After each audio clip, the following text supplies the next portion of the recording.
My name is Ann Crimmings, and I welcome you to the inaugural online gathering of Sharing Our Stories. I have just a couple of technical points here. First, we're asking that everyone will be muted on audio and that you will turn off yourself from the video feature. Hassan from Tasso is helping us with the technology, and he has largely taken care of that. But if you're appearing on the screen, if you could turn off your video and mute your audio, and then the screen will be available to Selçuk. The other point I want to mention is that for asking questions, we're going to be using the chat feature of Zoom.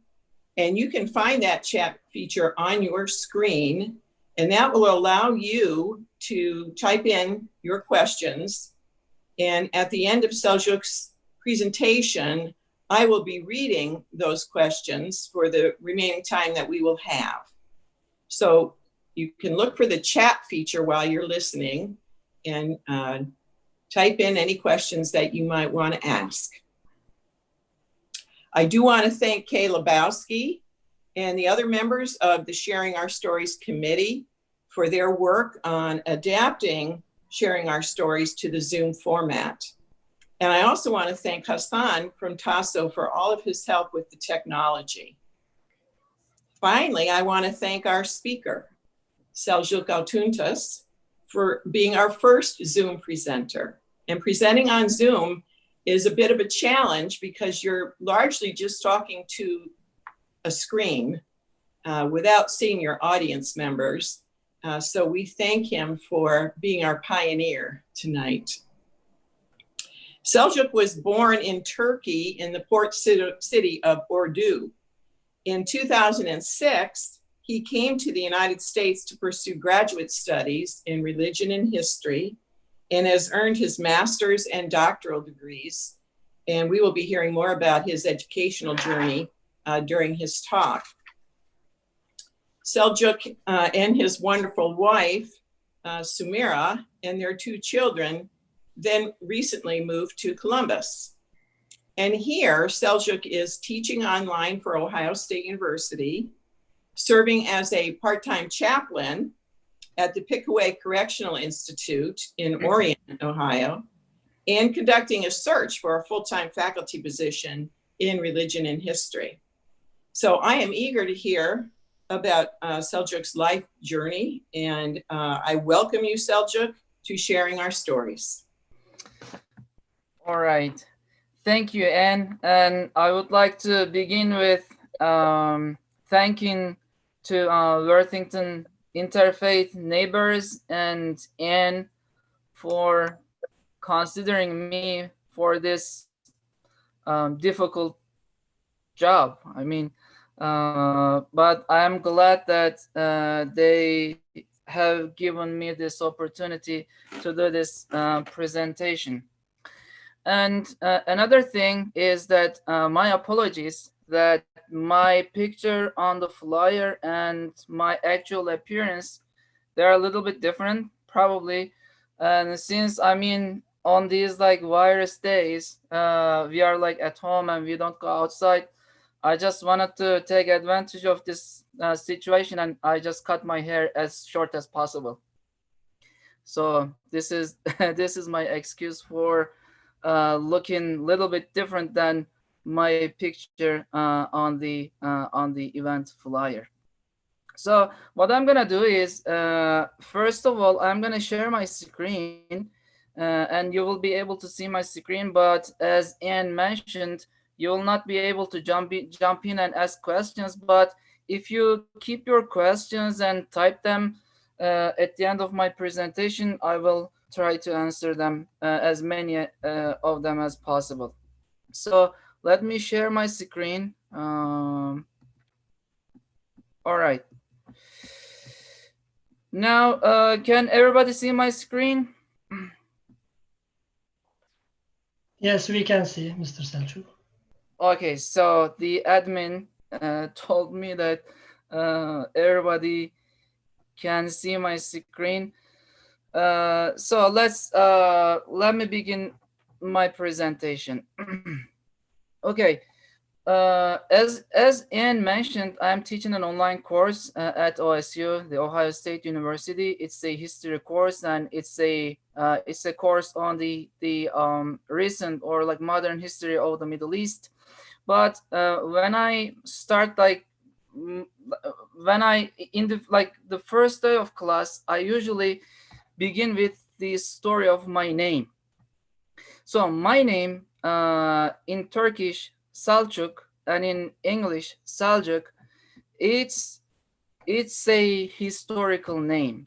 And if you go to the English dictionary, probably like any like English dictionary, and look up my name, you will be able to see a definition. So this is the anglicized version of my name. So in its Turkish, in its like original Turkish, it is spelled with like C, like Selcuk. But that C in the Turkish alphabet, there is a like sadila under it, and it sounds like a J in English, and it sounds like Saljuk.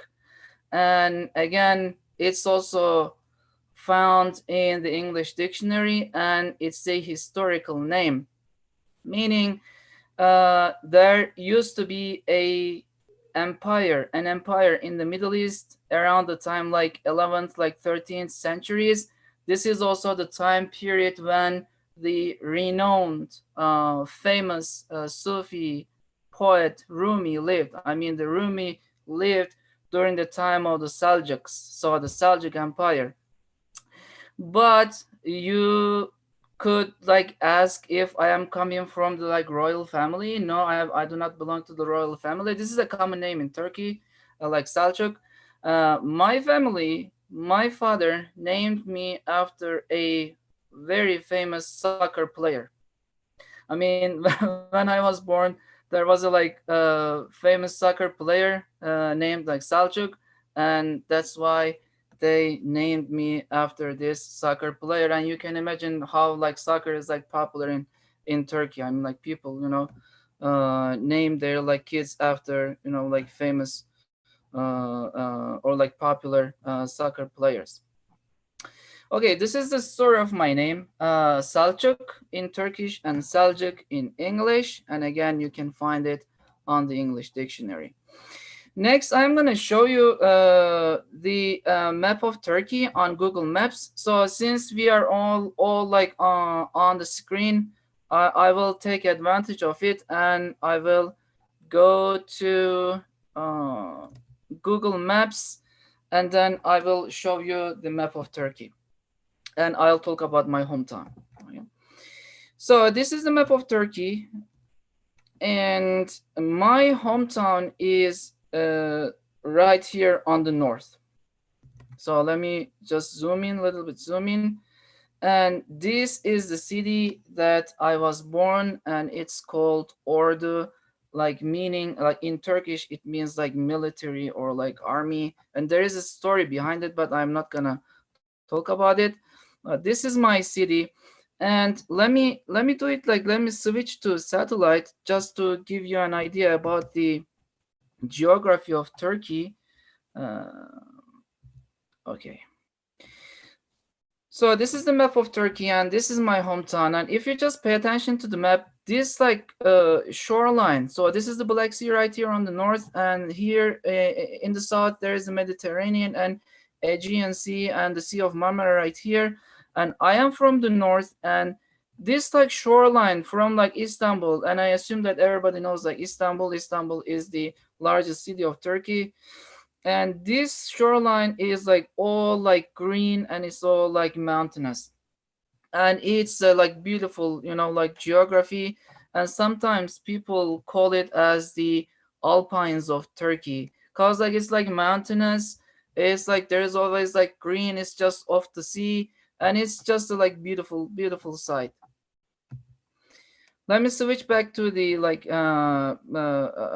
traditional map, and this is my hometown Ordu, and um, my like town, the actual town that I was born is right here. It's called like Kabaduz, and there is like village, and so on. So since we are on the map, let me show you another thing. This is where I am from. I am from Ordu, from the north, very north, and my wife is from the very south. So I am from the very north, and she is from the very south, and she is from a city just next to the Syrian border, and it's called like Iskenderun. It's a like historical city, and this town right here, it used to be a point of dispute between like Turkey and Syria for a long time, like up until the Syrian civil war. And it says that like it's a long story, but like Syria like always claimed this city as like part of Syria. On the other hand, like this part, this small like city or like city state, they joined Turkey in 1939 because of like some political reasons and so on. But again, it's a like very cosmopolitan city, very diverse city. There are like Arabs, Turks, and like different religious groups and so on. And my wife is from Iskenderun, and I am from Ordu, and it's like totally like different culture. I mean, Turkey, the size of Turkey, I mean, as a country, it's not that big. It's a little bit larger than the state of Texas, but in terms of like culture, in terms of like weather or whatever, it's like very diverse. For example, I mean, like this Black Sea region is totally different than like Mediterranean or like southeast like Turkey. It's another region, like in terms of food, in terms of like weather. For example, like when it like snows on the north, you can go to, you know, like you can like swim in the like Mediterranean, in this, especially in the city of like Antalya. It's a like big tourist like attraction city. Like lots of German and Russian tourists like come to Antalya each year, and they enjoy the beautiful Mediterranean shore. All right. I will probably talk more about my family when I get that like slide, but just to give an idea about where I am coming from and where my wife is coming from, and again, it's like we are coming from a like different, coming from different cultures. All right. Let me switch on to my slides. I mean, I don't have like many. Uh, uh, Too much like information on my slides, but I just put together some pictures just to, you know, just in a like eye candy for you. All right. And again, I never did this. I mean, I've never done this before, like talking about myself in this setting. I mean, throughout the like entire presentation, like talking about my life story. I mean, like people sometimes ask you, like, what's your story? And you just tell about your story in a couple of like sentences. I don't know, like, but here I'm talking about my story. All right. This is a picture of my village, the village that I was born. And again, as I mentioned, this part of Turkey, the Black Sea, it's called the like Alpines of Turkey. And as I mentioned, it's like it's mountainous, it's green, it's I mean, this like my village is a bit like far from the sea, but here this is the house that I was born. You cannot probably see it, but from my home, like house, you can see the Black Sea. I mean, it has a like beautiful scene. And one note about like my hometown or like my, you know, the city where I was born is that everybody in my city, everybody in my hometown, they are hazelnut farmers. And Turkey, the as a country, produces like 70, around like 60-70% of world's like hazelnut. And those 60 like 70% in Turkey comes from like two cities in Turkey, and one is my city and the other one is the neighboring city. They're like sister cities. um, and again, other than like trees, like other than forests, whatever you see on this picture is probably a like hazelnut farm. So I'm not sure if you can see my like cursor, but these like fields, like other than these like regular trees, whatever green you see, it's like probably like hazelnut. And like on that regard, like I could consider myself as a like as an expert on like hazelnut. I mean, if you have any question about like hazelnuts that you buy from the grocery store, just you can ask me if they're like quality or not. So um anyway, this is where I was born and this is my village. And typically in this region the houses are like separate from each other. This is not the case in other parts of Turkey. And again, this is another aspect of like culture, like being different on like different parts of Turkey.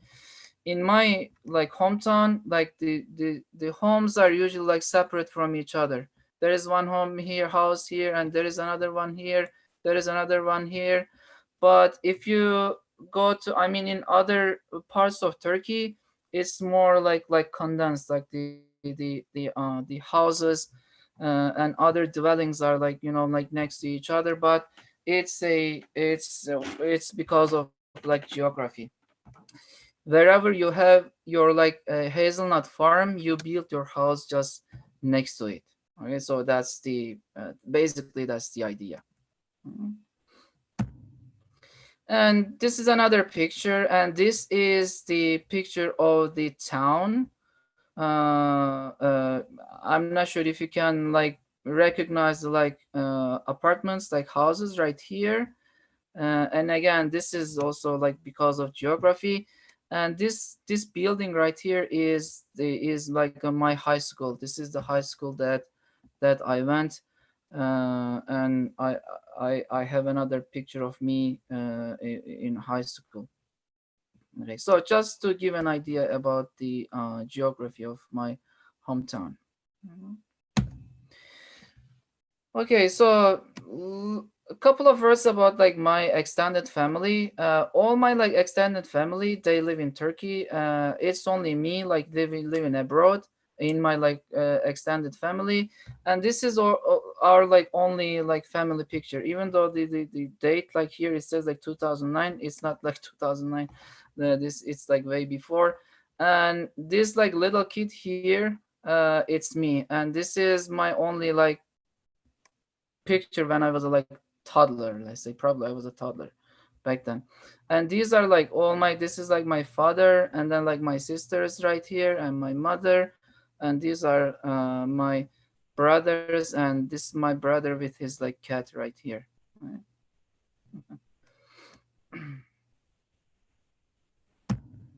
Okay, this is a picture of me. This is the picture of my like the elementary let's say like elementary school that I went. This is like village school, and this is a like very special photo for me, and this is my only picture from like elementary school. And just let me help you. This kid right here, this is me. And again, this is probably this was taken during the celebrations of the it's called, there is a like festival. There's a national festival in Turkey. It's called like 23rd, like April 23rd. It has to do with the Turkish like Grand National Assembly. When the Ottoman Empire, they got defeated in the World War I, and then collapsed, and then the new like Turkish Republic emerged, and there was a like new parliament, the Turkish Parliament, and the opening of the new Turkish Parliament was declared as uh, uh, a national holiday, national festival for children, for the kids. And I think this is like unique in the entire world, that it's like celebrated as a like children's festival. And if you like follow the news on like each year, like on April 23rd, the kids like symbolically they become like presidents, like the prime minister, like teachers, and all the public offices go to like children for about like 1 day, and they rule the entire country. It's a beautiful tradition. And this picture was probably taken during one of those like April 23rd celebrations, because you can see the like Turkish flags on the windows, and there's another like big one right here. Like we are like casual, because otherwise you have to put on like uniform, but we are not on like uniforms because it's a like festival. And this is a very special picture for me, and it's also special that just a couple of days ago I just uh, connected to my like teacher right here on Facebook. So we became I was able to find him on Facebook, and we just became friends on Facebook. And I am also like so happy to find him, to see him after maybe, I don't know, like maybe like 20 30 years. I like probably I was like second or like third grade when this picture was taken. All right. This is a picture of me in high school. So this should be around 19 like 96, 97, 98. I don't know. And you can see like we are all in the girls are in like school uniform, and then the boys we were like putting like neckties and and jackets and like blazers and like shirts and so on. Okay, I'm just getting I see a chat. Just a second, let me click on this. Okay, Children's Festival. So somebody is like reminding me Children's Festival. Thank you, Nimet. I just saw it. All right. Oops. Okay.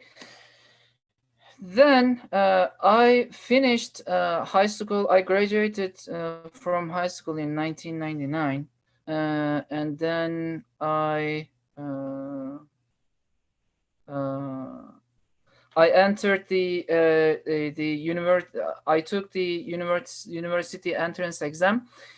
In Turkey, there's a like centralized like exam. Uh, uh, like it changes like almost like every year. But when I was, I mean, like during my time, you needed to take this nationwide entrance exam. If you want to go to the university, you go to the like college, you take this, and then according to where what point like you get, then you choose like between your like options.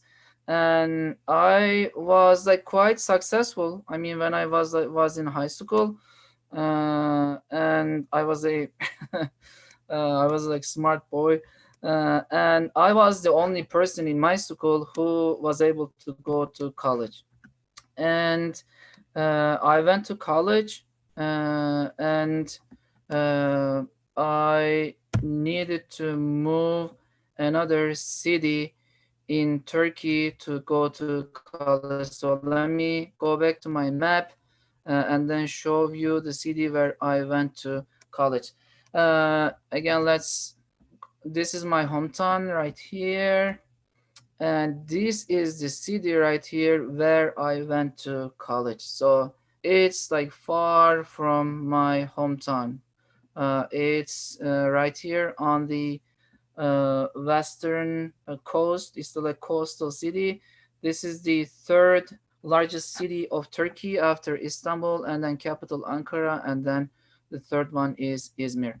One note about Izmir is that Izmir is known to be, if not the like most, it's the like this secularized or like Western city of like Turkey. I mean, like people of Izmir, they're like more secular compared to like other part of Turkey, and they're like more like Western, and so on. So it was a like huge cultural shift for me, like from coming from a like a traditional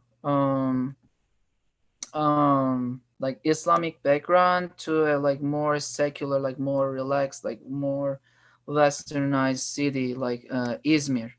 And just a note, like if you like type any of those cities like on like Google Map, and you can find some like cool pictures of those cities. So I'm not gonna do it because I don't have enough time to do that. But this is where I went to college, and I did my undergraduate in Turkish language and literature. And I finished college in 2004, and then even like when I started like my undergraduate, my plan had always been to make an academic career. So it was my plan, and I always like aspired to be an academician, like a scholar, like professor, whatever you call it. And I finished undergraduate in 2004, and then I did my first MA, master's in Turkish or like Turkic language and literature at the same university, the same college. And I finished my MA, like the first MA, let's say, in 2006.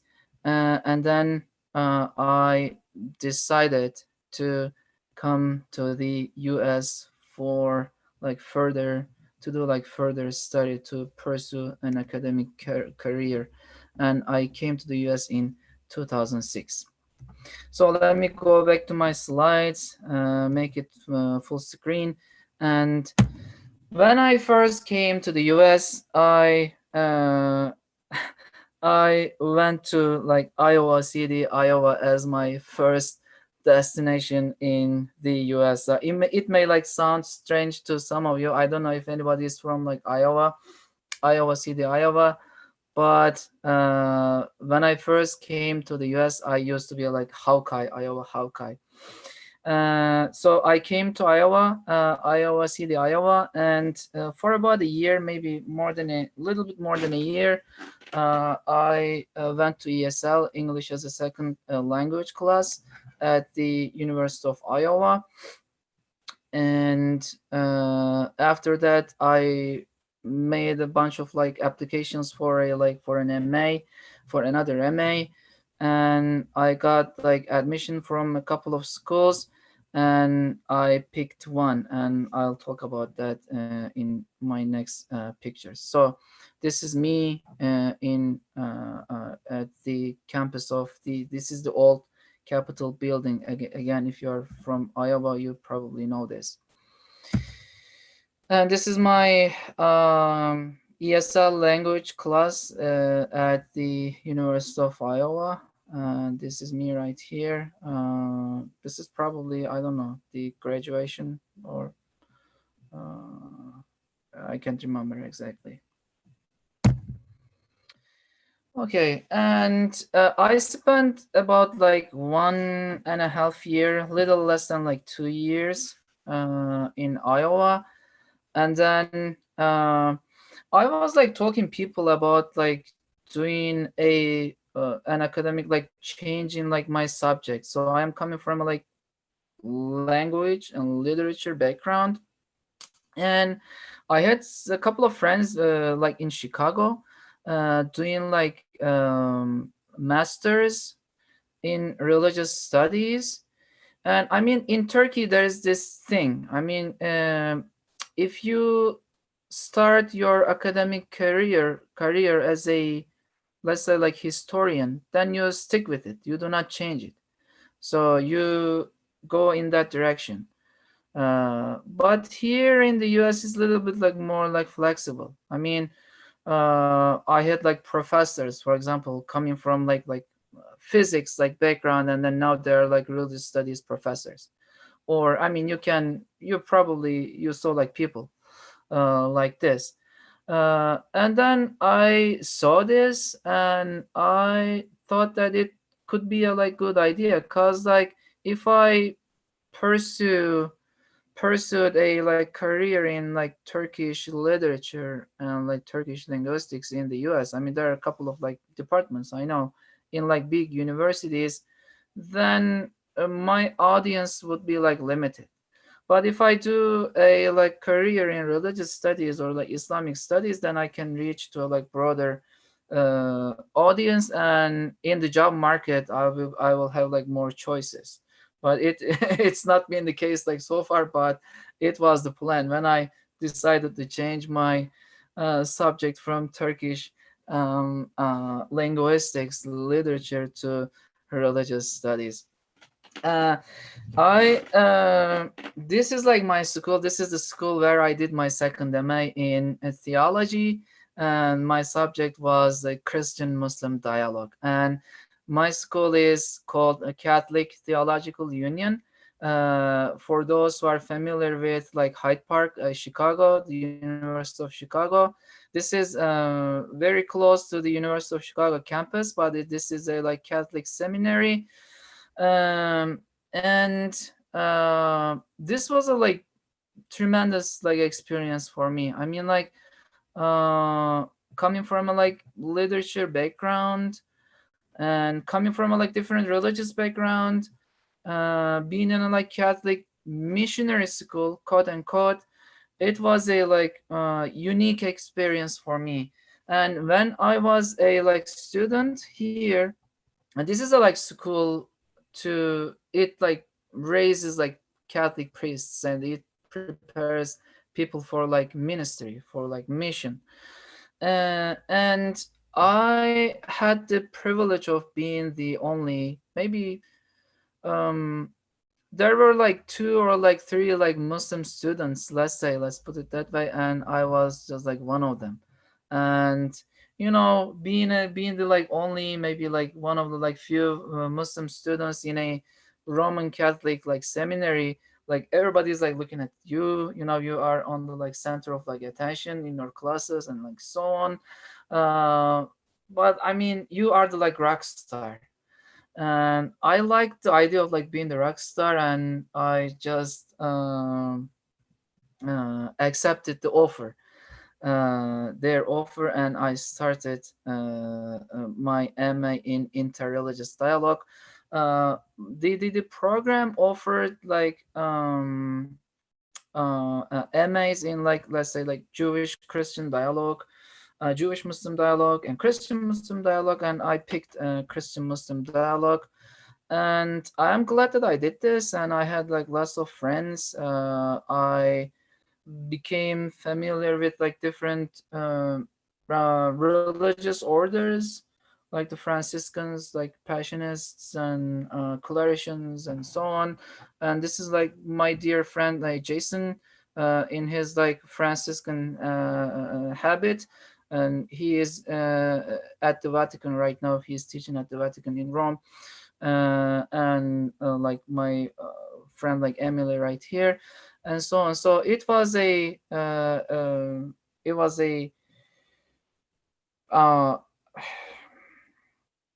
extraordinary, let's say, experience for me to be a Muslim student in a Roman Catholic seminary. So I did my MA in Christian Muslim dialogue, and then I finished it in 2010, and I did my thesis on the most famous Ottoman jurist, Ebu Suud Efendi. Our Turkish friends would recognize his name. Let me see. Okay, I see some questions, but I think I'll answer these questions at the end. I did my MA on the legal rulings of the most famous Ottoman jurist on Christians and Jews in the Ottoman Empire. Well, anyway, I finished my MA in 2010, and I did a bunch of like applications for a like doctoral study, and I got admission from the University of Wisconsin, Madison, in the Department of Languages and Cultures of Asia. Okay, let's see what I have in my next picture, and then I'll. Okay, and in the meantime, I finished my MA. It was my second MA, and then I got married. Um, this is my wife, Sumeira. And again, as I mentioned, she is from the very south and I'm from the very north. You could wonder like how we met. We didn't like meet in Turkey. We met in the US through I mean I knew her cousin, and then like her cousin like introduced like us to each other, and then we got together for a couple of times, and then we just like we loved each other, and then we got married. Back then she was a teacher in Cleveland, Ohio, and I was in Chicago, Illinois. And then we got married, and I just finished my MA, and I was doing applications for a doctoral study. We got married in 2011, and I moved to Cleveland, Ohio, where my wife was teaching in a charter school. She's a math and computer teacher. And later on, we figured out that we went to the same college in Izmir, but we never saw each other because when I graduated, she just started her undergrad. So we were never able to see each other in Turkey in the same college, but we met in the US and we got married. And 1 year later, I moved to Cleveland in 2011, and 2012 I got an admission for a like PhD in the Department of Languages and Cultures of Asia at the University of Wisconsin Madison. And we moved to Madison, Wisconsin, and we lived in Madison, Wisconsin up until July 2019. I finished my PhD in 2018, and it was like summer of 2018, and since then I'm like technically still in the job market, looking for a like full-time teaching position, even though my department is called like Languages and Cultures of Asia. I did my dissertation in religious studies, in Islamic studies. I studied a Muslim scholar from Russia. And in Russia, I mean, like Russia may sound like a Christian nation. I mean, it's a Christian nation, but there is a big number of Muslims in Russia. I mean, the Muslim diaspora in Russia, there is about like 30, maybe more than like 30 million like Muslims living in Russia. And I did my dissertation on a Russian, a Muslim scholar from Russia. And these are my kids, Bushra and like Sami. And Bushra is now, technically she's like second grader, and Sami is still like pre-K. Let me see what I have in my next picture. Okay. Religion. So Anne asked me to talk about my religious tradition. So a couple of words about my religious tradition. I am a like Muslim. It's a, you could say like it's a like Sunni Islam, Sunni Muslim.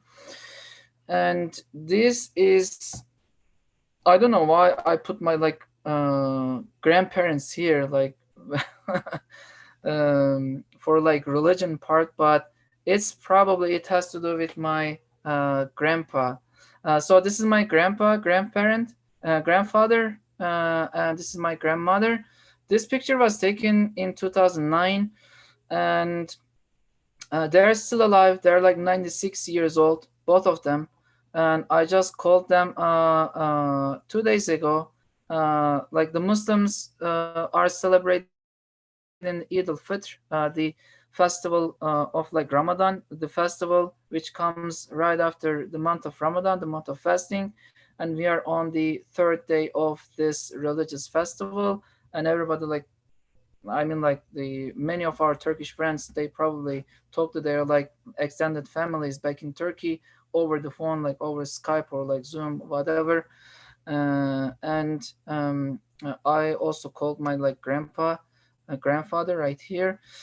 Uh, so my grandfather, he is. I mean, I am coming. My father is a like practicing Muslim, and it's like my household, the household that I was born. It was a let's say more like traditional, conservative Muslim household. But my grandfather, he is also like practicing Muslim. I mean, he does all like 5 times daily prayer, and he went to Hajj, like he did like pilgrimage, and so on. But he is not that like conservative. But unlike my grandfather, my father is a conservative Muslim, and the reason, and I'm coming from a like conservative Muslim household, the reason is that let me go back to my map again. So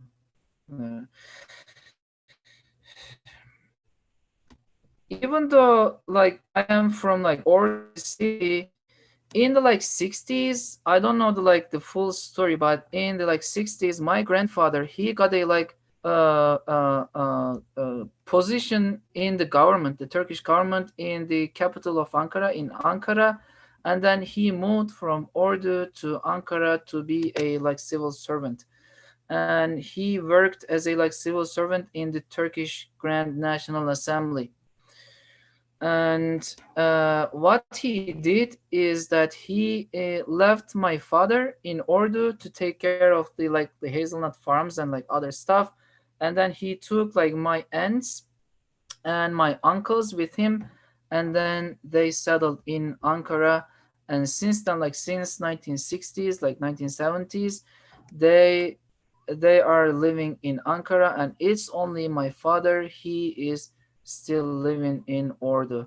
So this is the reason that as I like look back, and cause like almost like all my uncles and my aunts and my grandpa, they are more, secular, like more, let's say, progressive, not that like traditional. They're like all Muslims, of course, but compared to my father is like more religious, more conservative, like more Islamist like oriented, because he is like left behind. He is left behind in like order, and then all my grandfather and my uncles and my aunts, they live in a more like bigger city, larger city, and in a more like secular environment. And this is probably the reason why I am coming, or like my father became more practicing, like more conservative compared to his sisters and his brothers and his father. And another interesting note about my grandfather is that my my father's name is, this might be like surprising to some of our Turkish friends, but my father's name is Mustafa Kemal. And Mustafa Kemal is the founder of modern Turkish Republic. And my grandfather loves Mustafa Kemal, the founder of the Turkish Republic, a lot, so that he named his firstborn kid after him. So my father's name is Mustafa Kemal, because my grandfather loves the founder of the modern Turkish Republic a lot. So why I am emphasizing this? Because in Turkey, most of the time, if you are coming from a religious household, like practicing conservative household, people usually do not like Mustafa Kemal, the founder of the Turkish Republic, because of his, more like westernized like orientation, because when he founded the modern Turkish Republic, he built the new republic on secular terms, not religious terms, and then religion like became sort of like outcast or like something like that. And but ironically, though, my grandfather named my father as Mustafa Kemal, but my father turned like to be a like religious or like conservative person. I consider myself as a like practicing Muslim, but I think I am also a like progressive in the sense. Again, living in a like different country, in a Christian majority country, I think I am more progressive compared to like many people in my extended family and many people in Turkey. All right. I think this is a good time for me to stop. And if you have any question, probably you have like questions, and I will try to answer them. So, how are we doing this, Mr. Admin? Now? Yeah. I can read some of the questions. Okay. Okay, I'm gonna stop. Sorry, I'm gonna stop sharing my screen then. Okay. Okay. One of the questions is, what is the state of the secular culture in Turkey currently? I mean, because of like what's going on in Turkey politically for the last couple of, let's say, years, for the last 10 years, let's say, I mean, currently Turkey is ruled by an Islamist like government. I mean, the current government has a background in political Islam, and they are in power for the last 17, like 18 years. And since then, Turkey has become like more conservative, like more religious country. And this is, I mean, what the government is doing is that they are promoting Islamist, like Islamic culture in like in education, in schools, in government, like everywhere in the country. And the symbols, Islamic symbols, are becoming more and more visible. And on the other hand, there is a like we see a like divide between like more secular minded Muslims versus like conservative Muslims. And conservative secular Muslims think that the government is abusing like religion. They are using religion for their like political cause, for their political agenda, and that's why they like consolidate like their secular image, their secular like identity, because of this Islamist or political Islamist government. Okay, and so I think with that good answer, you've addressed another question, which is the political divide in Turkey also religious? And I think you're saying that it is. Yes. I mean, again, the basic reason is that the government sees religion as a like political tool, and it's not only Turkey though. I mean, like you can see the same thing in the US. I mean, like we see Oh yeah, pretty much see the same thing, but like luckily there is like the separation of power in the US, so that but in Turkey it's like more complicated. Another question is, did you find that your own religion was strengthened as you attended the Catholic seminary? Could you speak about that a little bit? Well, what's that again? Can you repeat the question again? Sure. Did you find that your own religious identity was strengthened as you attended the Catholic seminary? Yes. That's what I think true. And I wasn't like expecting something like this. I mean, cause when people for example, it's not common like for people like my background to go to a like foreign country, especially the US, to the US and become a more observing like Muslim. It's not the case.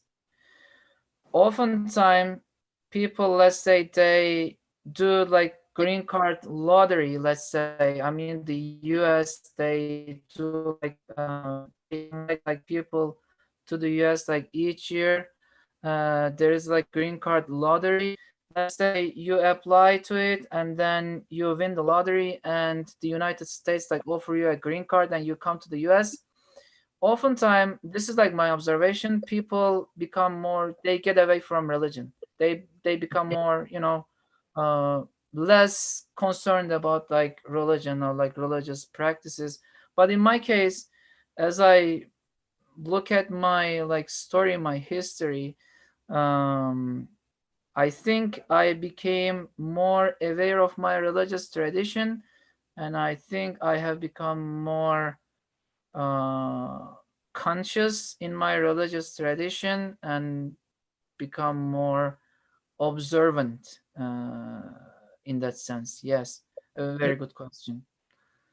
Uh, Another question, was Ramadan difficult this year due to the pandemic? How did it change your observation, your observances during Ramadan and during Eid?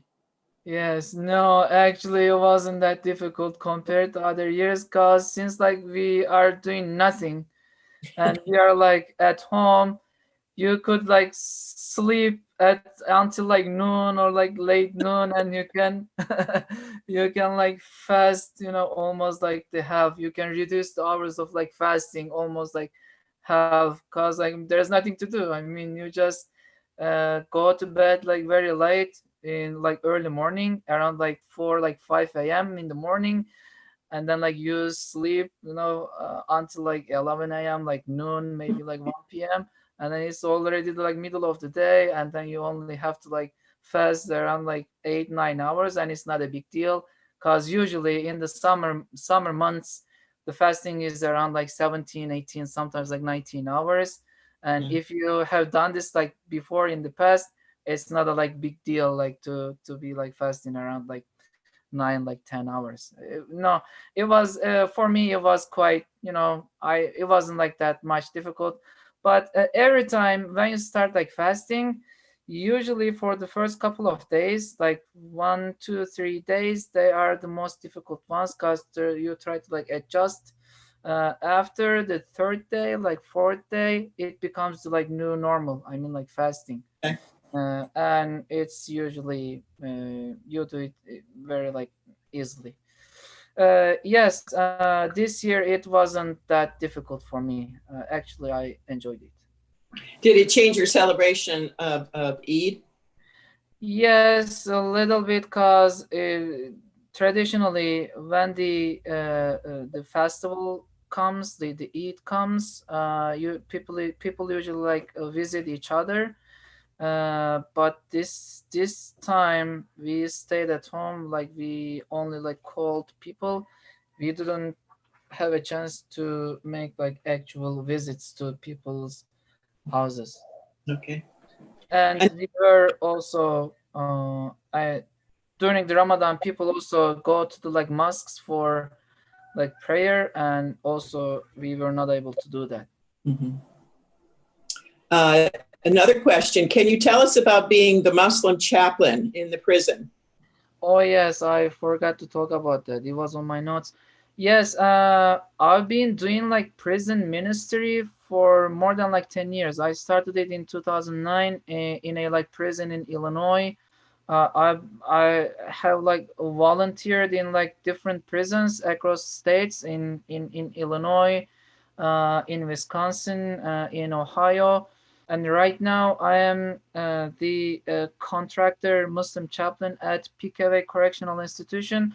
But the case is that for the last like 2 months, the institution, they canceled all religious services because of the pandemic, and I've been following the news and my prison, the PKV Correctional Institution, is the number one in the nation and probably in the entire world in terms of like prison. The inmates died of COVID-19. Last time I checked, the number of the inmates died of COVID-19 was around like 30 something. It's a like very high number. And I can only follow the news on the internet. I haven't been there for the last like 2 months. I don't know when they call us back to resume the religious services. But my observation in all those prisons that I've been like volunteering or like being a like chaplain, uh, I see like many Muslims that I do like religious service. What I do is like basically I go there like Friday, and we do the like Friday prayer, the congregational prayer together. And I also do like spiritual like counseling, let's say. And I talk to the like inmates like one by one, or I visit them in their like dorms and other things. It's usually like people of color. Most of the Muslim population, the prison population is around like most of them are like African Americans, and there are like they have some like challenges like other like inmates in the prison. Yeah, sorry, I forgot to talk about that. It was on my notes, but yeah, I don't have enough time to talk about that. I think we just have time for one more question. Because unlike our in-person sharing our stories, the Zoom sharing our stories are going to be 1 hour in length. Yes. And so here's the final question. What is the distribution of Sunni and Shia in Turkey? Worldwide distribution is usually it's 85% Sunni and the rest is like 15% Shiite. In Turkey, we don't have a like certain number, but it's majority. I mean, it's like technically 99% Muslim.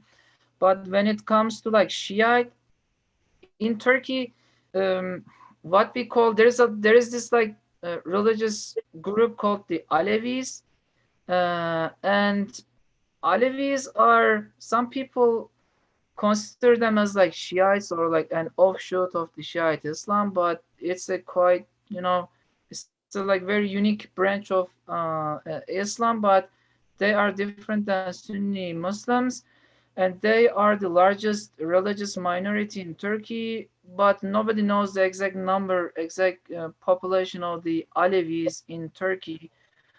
But it's probably around probably like 5 million, 10 million. But again, it's